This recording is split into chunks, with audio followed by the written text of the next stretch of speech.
Un tout petit mot quand même sur les socialistes, sur Philippe de Rosier, parce qu'il y a la ligne Mélenchon, bien compris avec Mathilde Panot, mais il y a aussi la ligne Faure.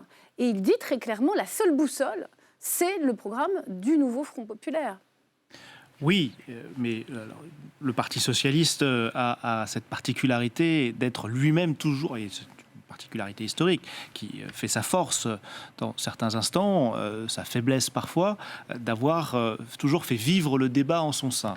Il y a la ligne du premier secrétaire, qui est Olivier Faure, mais il y a d'autres lignes au sein du Parti socialiste. Portées par qui Portées par Nicolas Maillère-Rossignol, portées par Hélène Geoffroy, qui sont les deux autres tenants des textes d'orientation, des motions du Parti socialiste. Ceux qui s'opposaient qui sont à Olivier Faure pour prendre le parti. Qui sont à eux deux aussi puissants au sein du Parti socialiste qu'Olivier Faure. Donc il va y avoir des débats internes au Parti socialiste dans les prochaines heures et dans les prochains jours, et il ne faut pas s'arrêter sur ces positions. Je veux quand même revenir un instant sur ce que disait Mathilde Panot.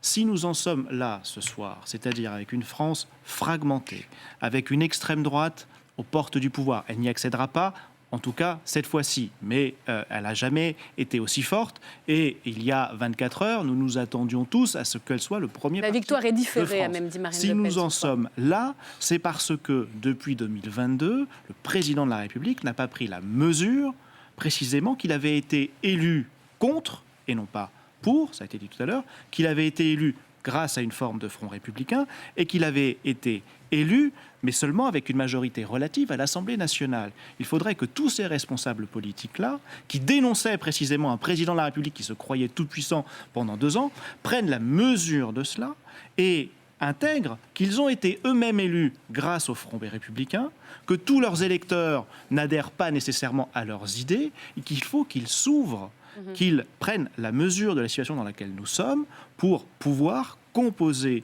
un gouvernement. Ce n'est pas une volonté politique, c'est bien les institutions qui le commandent, parce qu'il faut qu'il y ait une majorité qui soit en mesure d'être suffisamment soutenue et par l'opinion publique et par l'Assemblée nationale pour ne pas susciter immédiatement une motion de censure. C'est clair.